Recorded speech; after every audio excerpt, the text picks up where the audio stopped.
You have 10 seconds to please an investor. In fact, people say 7 seconds to please an investor.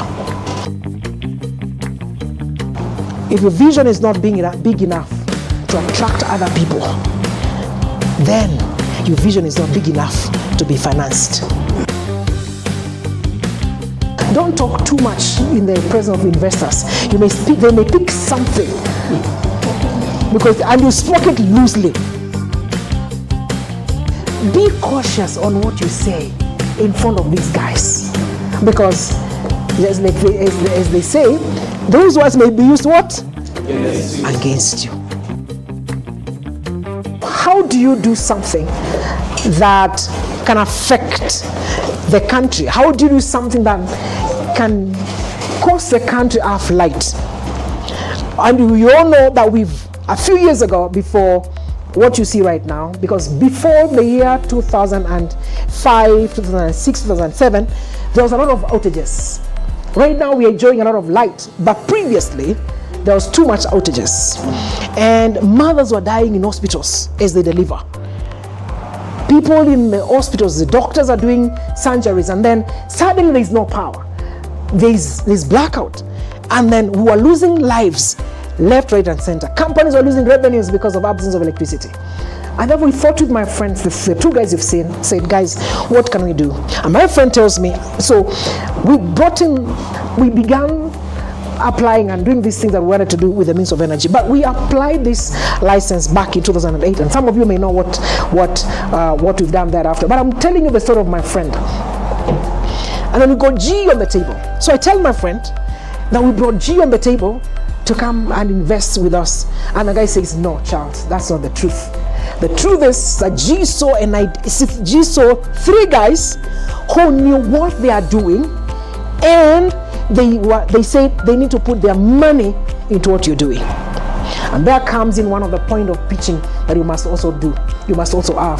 The person who you're pitching to must see that you know what you're doing.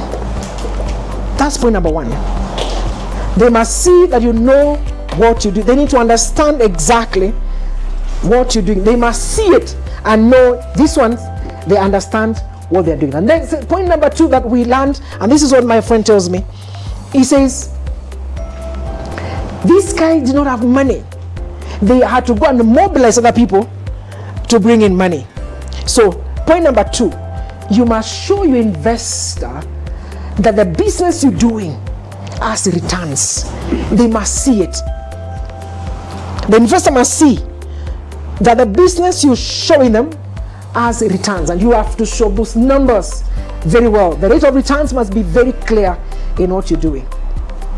The problem must be magnified. Something that is very important in life.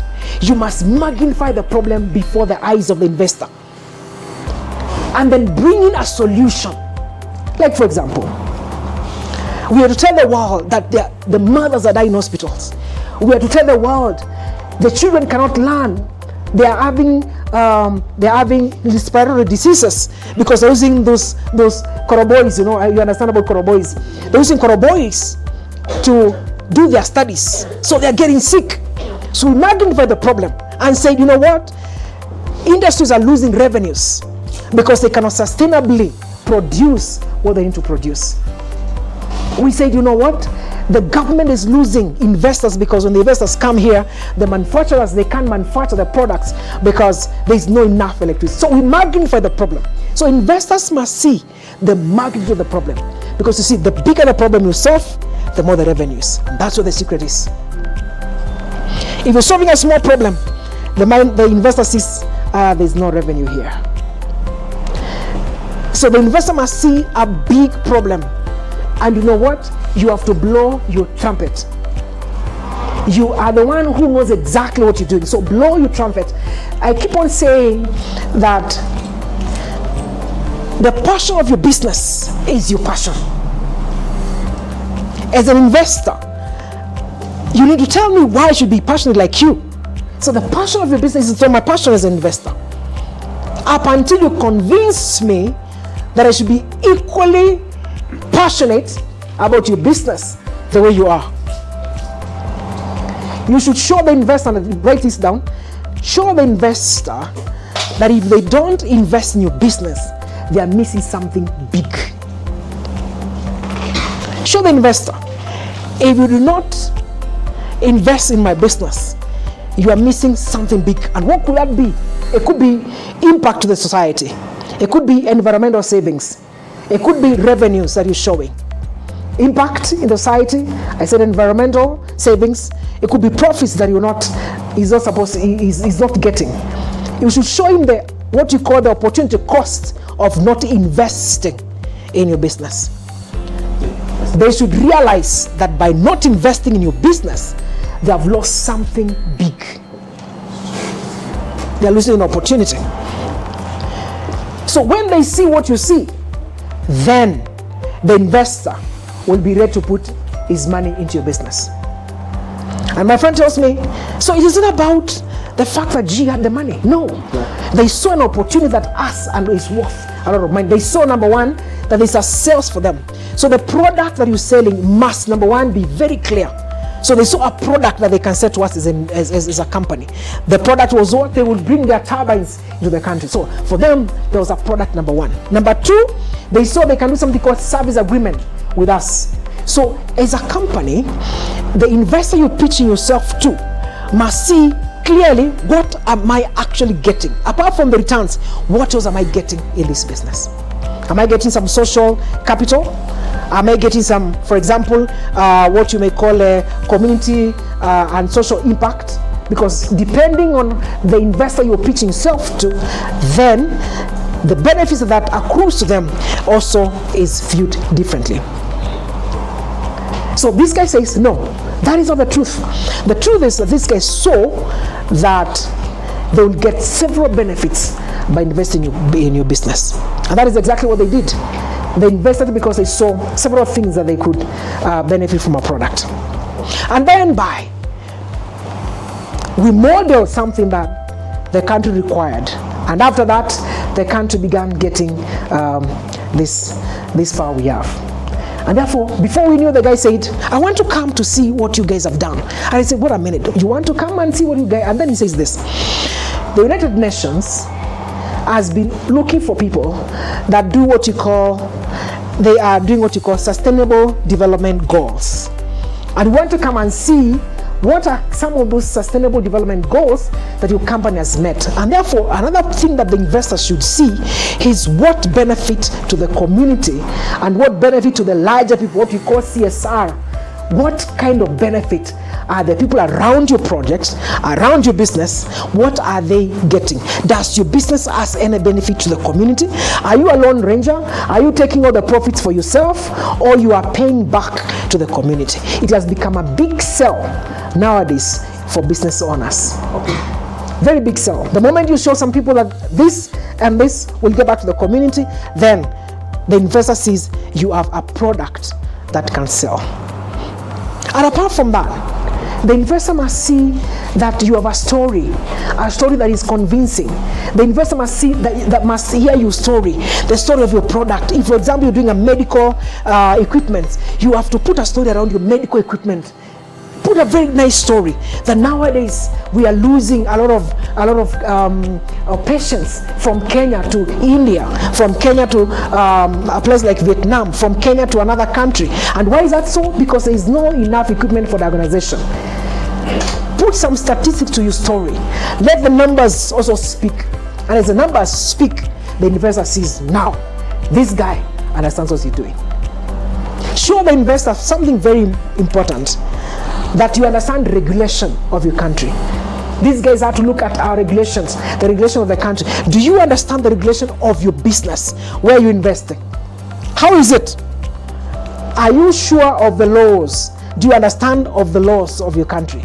And how do you mitigate any issue that may arise? So let investors see all these things and understand that you understand the regulatory, it's called regulatory framework.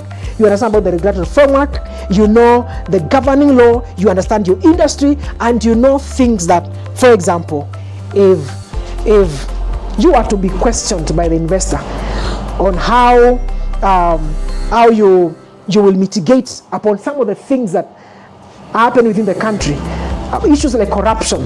Let the investor know you understand exactly what those things look like. And therefore my friend says, no, that is not the reason why these guys invested. They saw some products, they saw some good business, and they came to site. And when they came to site, they came as a UN contingent, and they were there, and they came with those big cars. You guys, you know those cars from the UN. The guys, when they came to site, they were marveled of what they saw. And some of you guys have been on site. I can see Marion. Thank you, Marion. Marion has been to that site. Martin here. And when you get there, the thing that you see, they saw it and they were left speechless. The thing is this: when you do something, let it be excellent. The reasons why sometimes investors don't invest in what we do is we have no excellent product. What is your product? How does it look? If you're manufacturing a product like Nicholas, how does that product look? How is it? You must do excellent things. If it's a presentation, let the presentation be what? Excellent. You must understand that people are attracted to finesse. Finesse. That's why people like Mercedes GLE. It's a finer product. It's a nice Mercedes. It's a nice car. Because you see, when those slick cars pass you, when you go like, oh my God, did you see that? Yeah. Why is that so? People are attracted to beautiful and good things. So make your product nice. If in a business of service delivery, make your delivery of service excellent. Deliver product with a lot of passion and excellently. Let not be mediocre. You know, you can always see mediocrity in how you dress. Mediocrity starts from how you dress. Someone just picks a shoe, puts on, and then they go walk away. And men, we are victim of this. Excellence starts in the morning. Excellence starts in the morning. We are talking about pitching your business. Some investors will just look at the way you are dressed. That's it. They will just look at how are you dressed? How is your shoe looking like? Is it a nice shoe? Is it well polished? That is enough interview for you, and they may not tell you. And these people, let me tell you, let me give you information. You have 10 seconds to please an investor. In fact, people say 7 seconds to please an investor. So what does that mean? You fast opening statements, you dressing, the way you talk, the way you use your podium and platform. They will know that you're confident or not. So few things that cause us to lose money, apart from what we talk about, issues of finance, return of rate of investments, is grooming yourself. How do you groom yourself? Ladies, how do you make your hair? Some of those small things, they may look small, but when a guy sits here with a check, he's looking to a lot of things. How does this guy look like? Is he well groomed? Number one. Have you put a bit of cologne? It could not be an expensive one, a small one. Smell nice. Smell nice. Smell good. Put on the best. Your best may not be my best, but when I look at you, I say like, wow, I'm a jaribu. Because you are different levels, but you should always have what you got. Iron your shirt nicely. Sharpen your nails. You know, men, we are victim of this. Nails, let your nails look good. For us men, let your socks be washed. Small things, but investors are keen on them. Because look, for example, you are in the health sector. You come to pitch to me, you want me to invest in your health business, your hotel business, but you're not looking neat. How am I going to trust you? How am I going to trust you? We lose money not because we are not qualified to get the funding, but because we don't look like we need, or we don't look like, for example, we can be trusted on the money we're asking for. Nicholas said he needs $195,000. The investor look at him and wonder, okay, Nicholas, really? Would you take off my $195,000? A few questions. They ask, they look confident, number one. Number two, understanding of your product. Number three, understanding competition. Number four, understanding your niche. Number five, they look at marketing. They look at, do you know profitability? Do you understand your maths? Return on your investment? Things like that. And quickly, he does equations quickly. And he notices, this guy, I cannot put my money in. And I told Martin another day, when some of these guys sit on the table, they will not tell you they will not invest in your business. They will not say. But they'll go like this. Yeah, Martin, it was nice meeting you. That was a very nice presentation. However, I just feel when we are not ready right now to get back to you, and when we will get back to you, when we'll be ready, we'll get back to you. The moment you see such emails, it's gone. It's gone. Finished.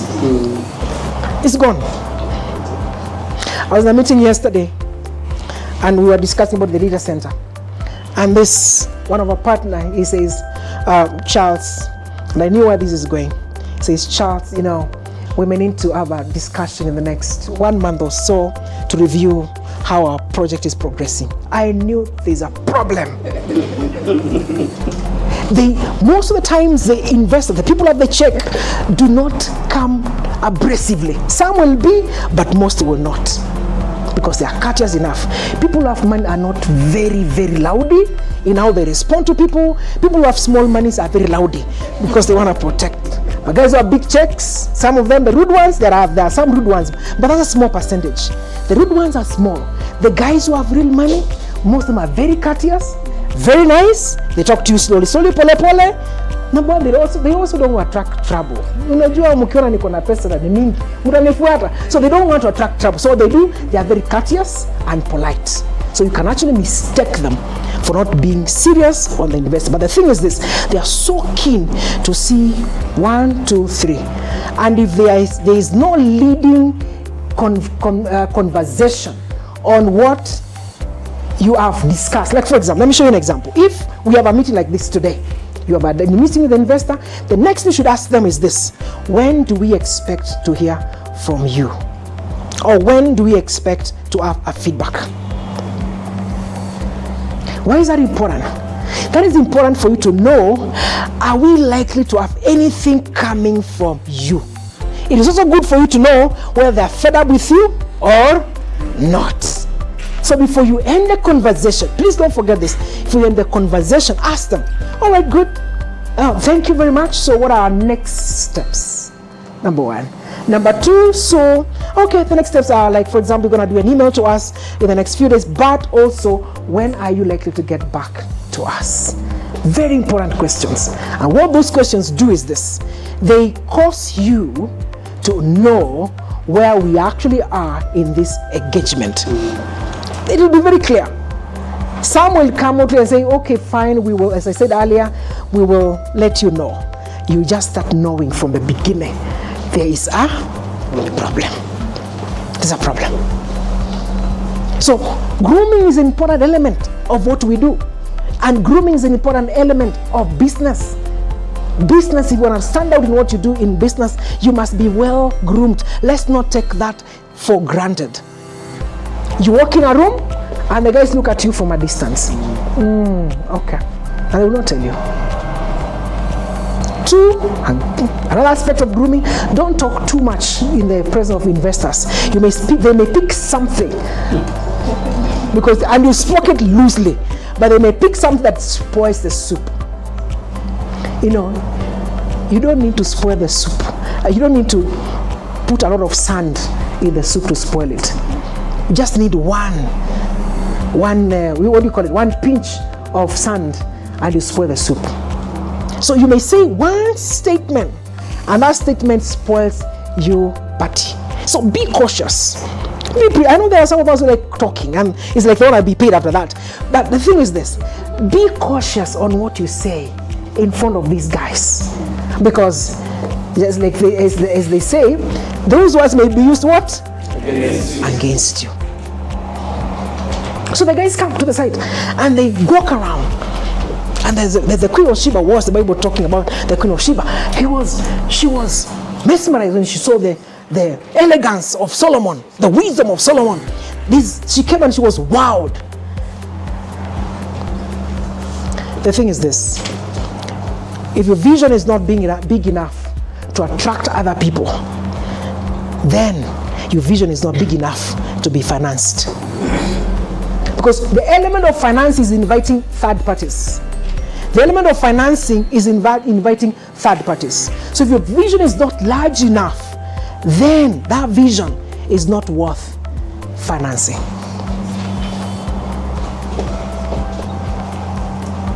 We fail more because of absence of research in what we do. We fail more in absence of research in what we do. Please, if you're ready to do business, then research should be your next tool Because number one, research reveals to you whether your business model is worth financing or not. Research reveals to you whether there is a competition that you don't even understand about. And research also reveals to you of your weaknesses of your business. And when you're doing your SWOT analysis, you can understand exactly where you can fit the elements of the SWOT analysis. So our business of finance has caused us to face unprecedented competition. Because if you don't compete, I like what Nicholas was saying. Is it Nicholas? He said we in internet we might not be having any competition. Where is Nicholas? Nicholas, the question is, Nicholas, have you done enough research around that to find out who is having a similar product with what you have? So ladies and gentlemen, if we need to ensure that we have a cutting edge when it comes to pitching your business, then you must ensure that your research is very well thought through. There is nothing as bad as giving numbers to an investor which are not correct. When you give numbers that are not substantiated or numbers that are not correct, you lose the salt and the taste of the investor, and immediately you lose the opportunity to get the funding. So understand the industry very well, understand the competition. By the way, and this is one of the things that we fail, Titus, is we fail by showing our competition. We are actually throwing ourselves away from the presentation.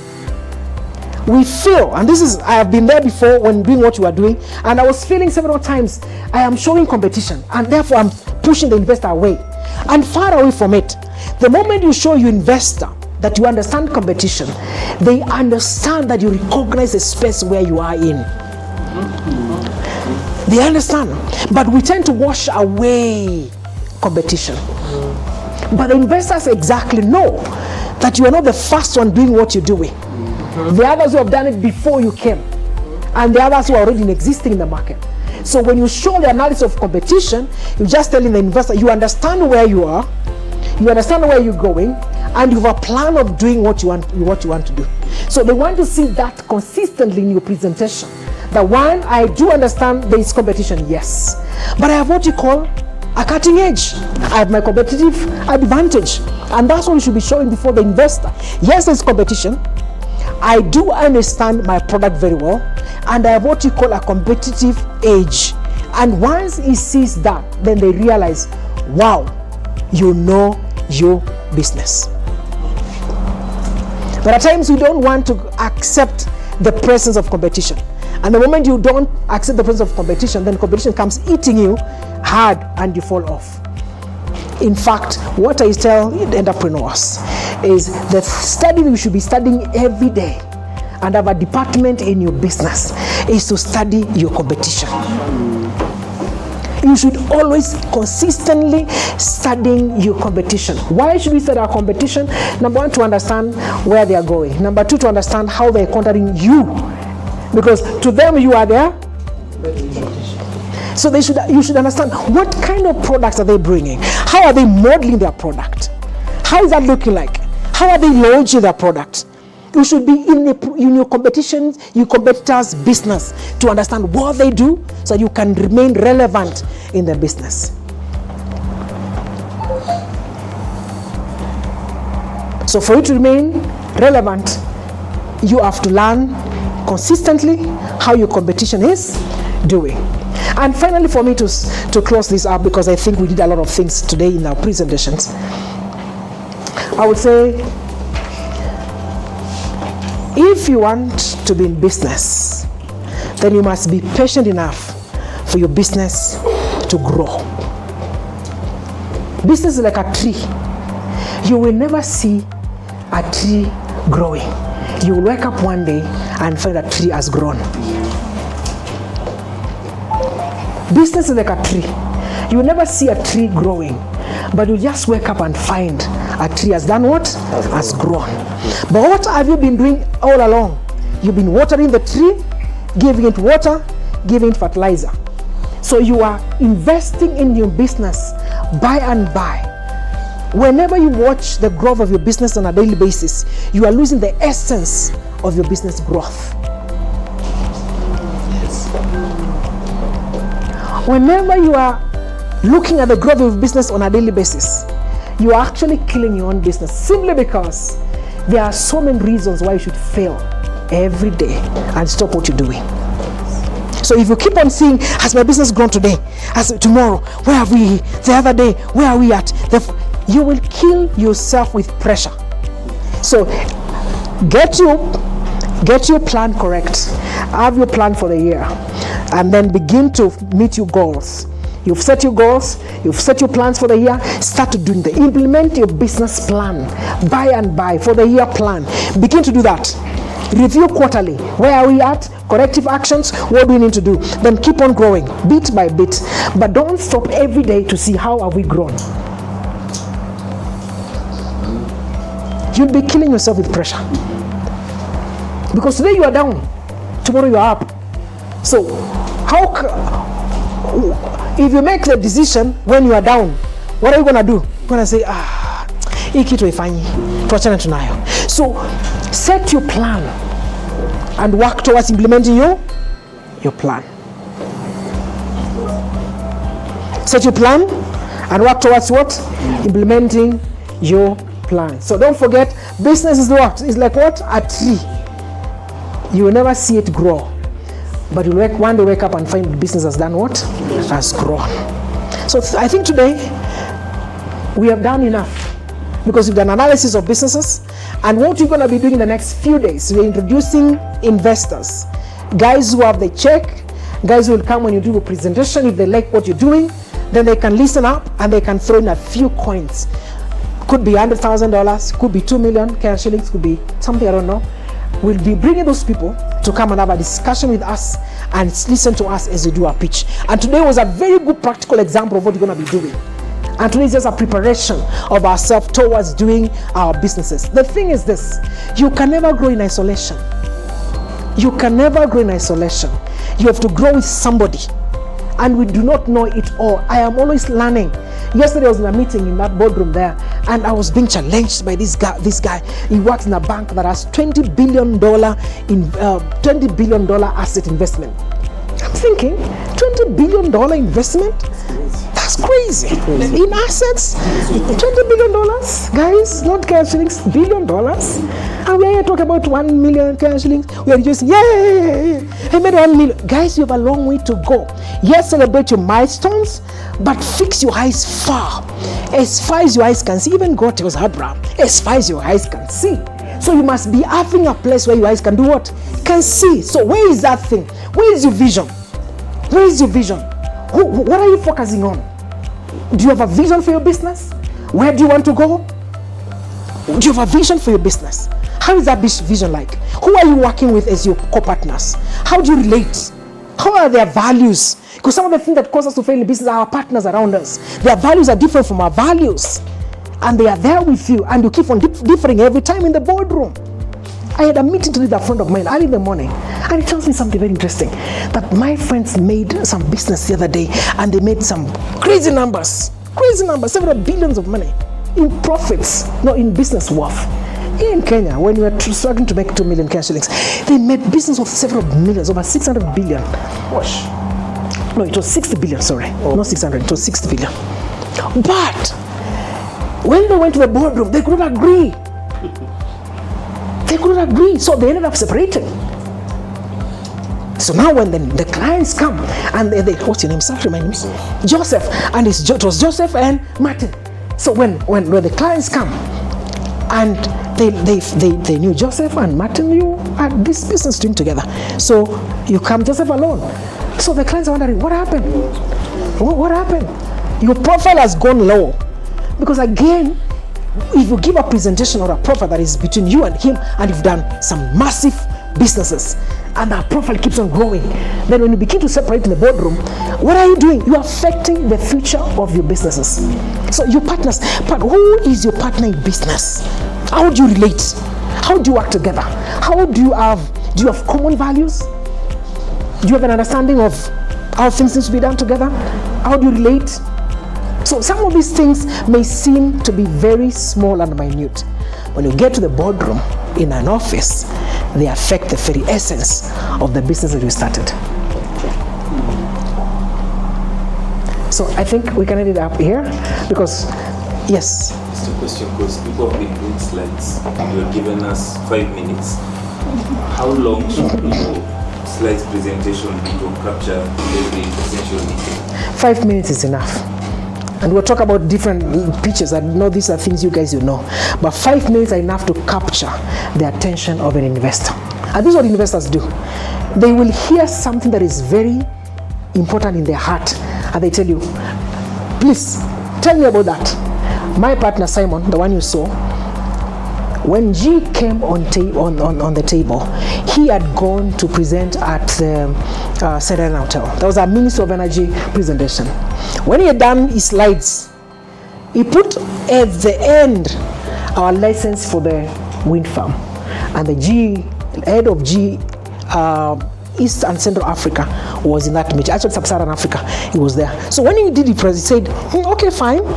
We also have a small license here that we want to look for investors. And yeah, that's it. And he closed. The guy said, he was sitting behind, he said, no, wait a minute. Tell me, do you have that? I said, yes, we have this. Okay, I want to talk to you after this meeting. That's how G come on the table. You don't need to present many things. We tend to feel that by talking too much, we are the investor. No, they're looking for a specific thing. And that specific thing should not come in many words. It should come in precise words. Number one, you could be talking about profitability. Say, my business is going to be giving a return on investment of around 15 to 20%. That could be what they're looking at. Yeah. Just that. Because, like, for example, in the energy sector, they have what you call IRR, internal rate of return. The main average one is around 15 to 17%. So the moment you say my project has an IRR of around 20%, he wakes up. Okay, because they understand what is IRR, internal rate of return. So you mention a few numbers, and they say, okay, fine, wait a minute. That's what I've been looking for. So tell me much more about your investment. Now you got the heart of this guy. You can easily say, this project of mine is affecting lives within the slums. We have affected 200 children. We've found water for people in the community. We have been able to supply things like sanitary towels for people who are in disadvantaged schools. The moment you mention some of those things, they go like, wow, wait a minute. How many did you say you've supplied to? I say, yeah, 200 schools. Of the 200 schools, how many were those sanitary pads? You say on average, each school is having around 200 girls, so 20 of them, that's around 400 or 4,000. The guy says, yes, this is a business. And that's why the essence of numbers is important. And that's why I said earlier, have your numbers well calculated. Know your numbers. Specific things. We affect the community. We have been able to give bursaries to school, to students, to poor students in several communities in the country. The investor hears something like that and says, this is what I've been looking for. So investors, when MC, don't look for many things. They look for specific things. Any other question? Yes, sir. Mr. Charles, I want to thank you for the presentation again also. Misunderstanding about competitive analysis, understanding opportunity cost, what the business is looking for, about patience. We have known for some time, but today I'm seeing something different. Why? When you start thinking about the carrot, I've seen a lot of pictures about carrots when we were growing up. You only see a small carrots,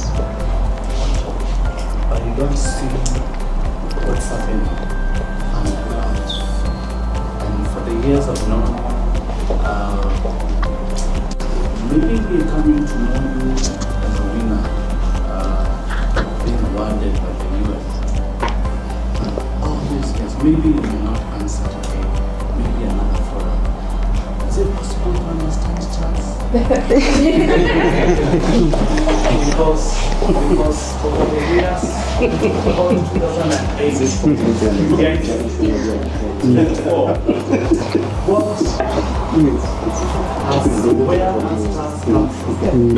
what has become viewed such that you can be able to pitch what you're pitching today? Because I keep thinking about you and I'm sorry, audience. It's more than this preaching thing. What is that he's in you that most of us we can follow, we can run with hope that we have Charles here. He's been there. Wow.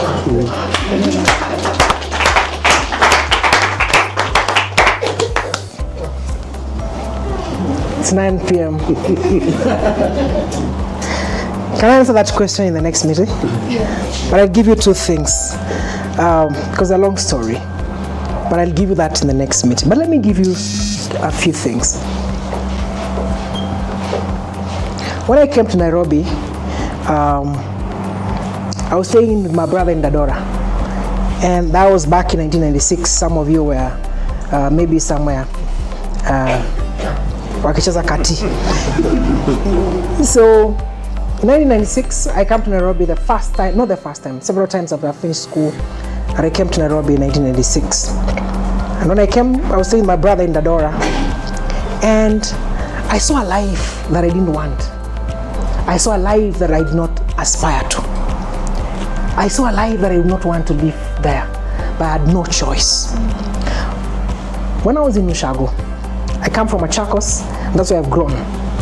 We used to go to church, and as you all know, when you go to shags, you guys in Nairobi, you go to your church, and there are those guys who look up to you. So when I used to go to Ushago, we used to go to church in Ushago. The guys used to talk. They used to say, you know, mnapatia watu wa Nairobi time wafanya nini? Wasalimiane, si ndio?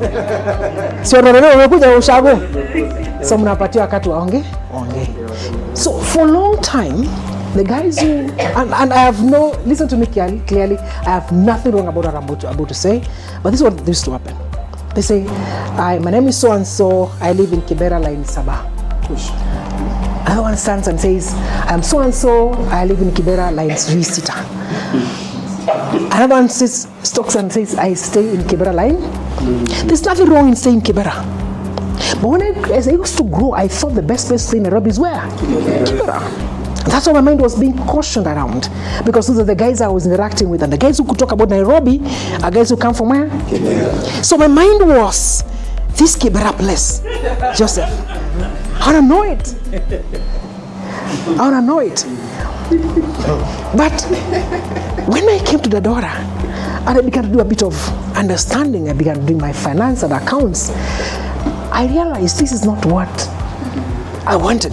There was no comparative, and there was no comparison between what I wanted in life and what I was seeing. So number one, understand what you want in life. That's where it starts. Who do you want to be? Define yourself.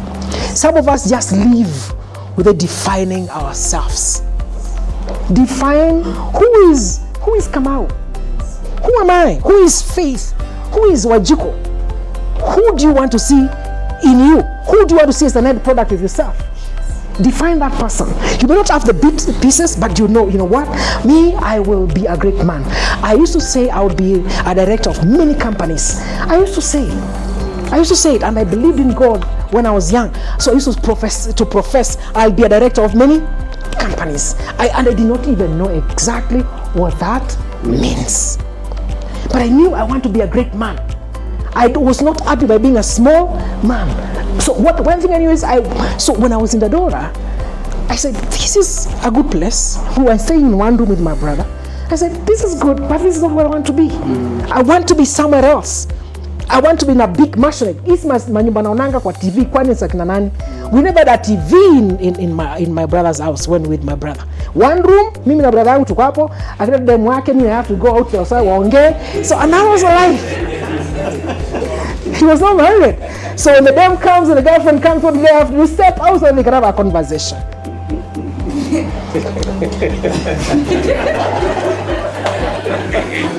And that was it. That was it. But the thing is this, I knew I wanted to be a different man. But one of the things that allowed me to start to understand I wanted to be a different man is because I got to understand about God. And how God begins to show you a few things about your life that are not in tandem with where you are. So I began to understand God, and then I look at myself, there's a mismatch here. So my faith began to grow, that I can be a different man to impact societies. And then I began to see myself differently. So when I came to college, I now began to study.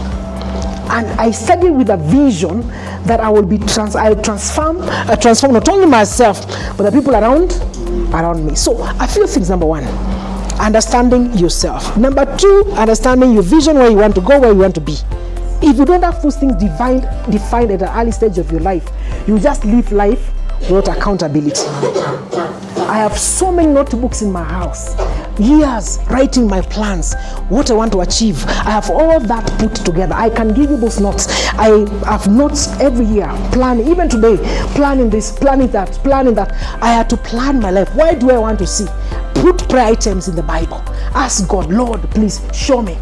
Psalm 25 verse 12, the Bible says, seeth ye, not that one. Psalm 25 verse 12. It's a very lovely scripture. Like it says, which man feareth the Lord? Him shall I show my way. When I got that scripture in my spirit, my life transformed. You may not be believing, you might be and don't believe in the Bible. That's okay, no problem that. But as for me, that worked for me.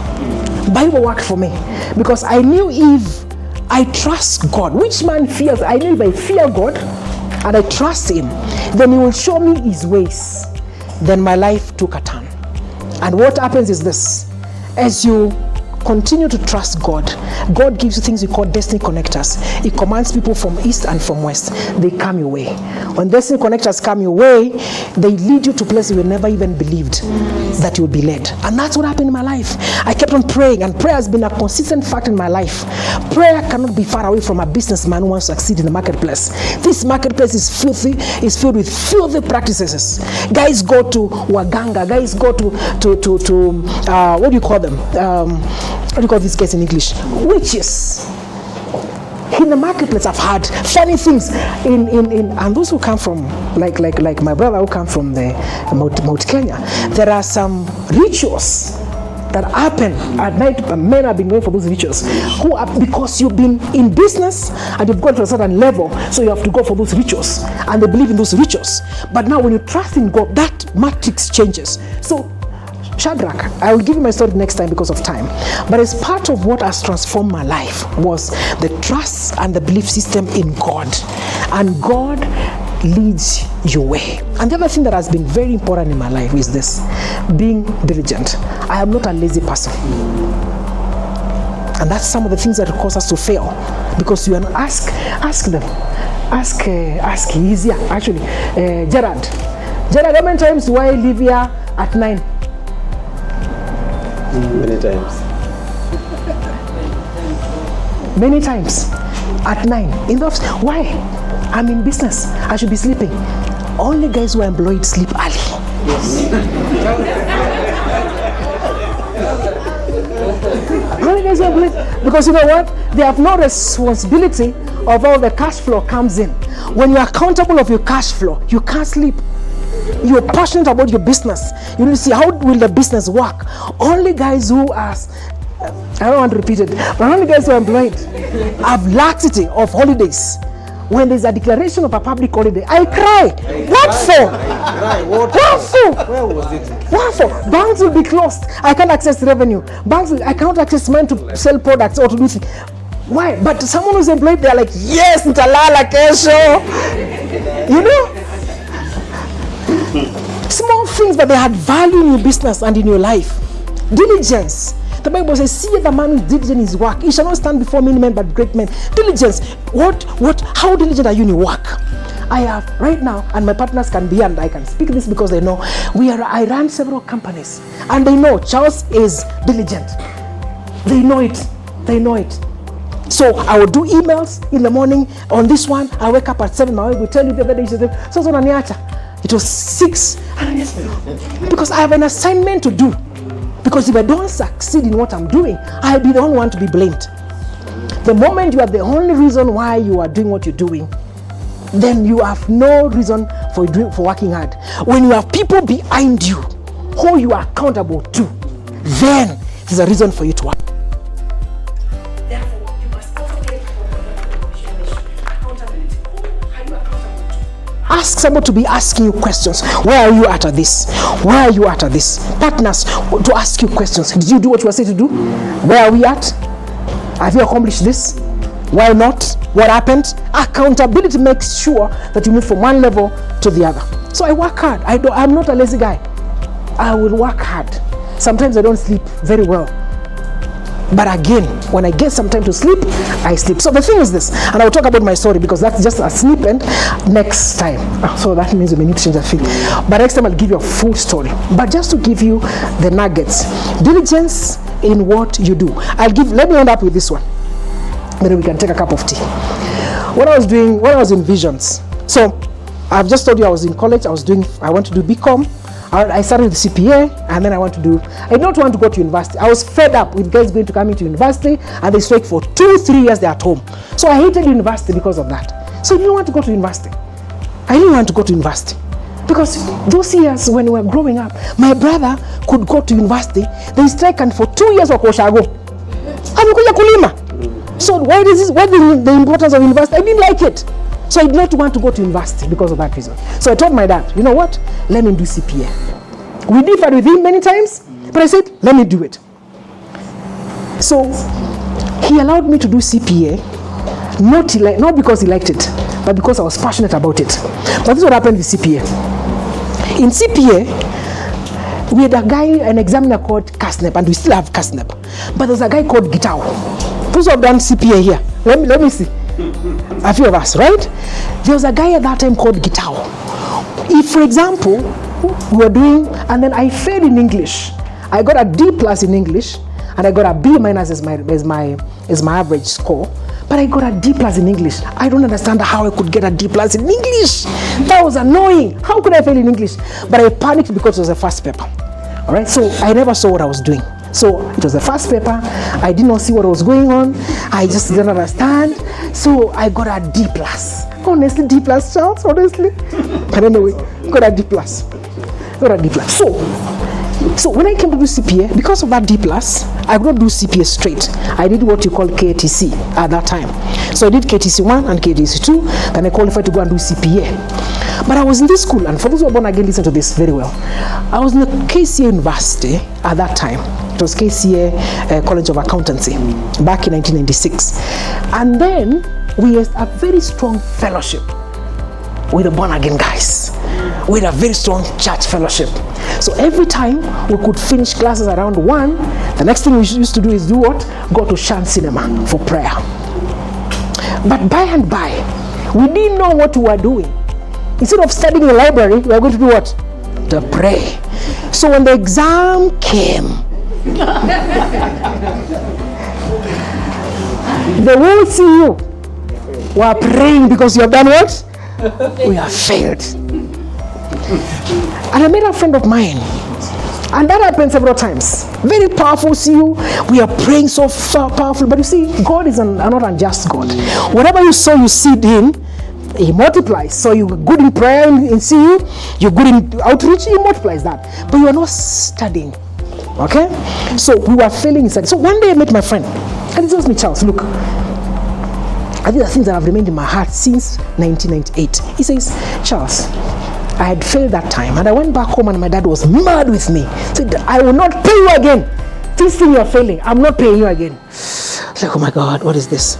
So I came back, and I meet this friend of mine, and he tells me this. The Bible says, this is what he said. The Bible says that I bless the work of your hands. Okay? That's scripture, right? Those who don't understand Bible, please forgive me. I can explain that later on. But this is what one of the Bible says, for the Lord will bless the work of your hands. But he says, this is what he said. He said, God sends his angels to come and see what your hands have done. Okay? So if your hands have done a lot of prayer, he blesses your prayer. If your hands has done a lot of fasting and playing, that's what he blesses. If you studied enough, God will bless the work of your studies, so you'll pass exams. That statement in back in 1998 transformed my mindset.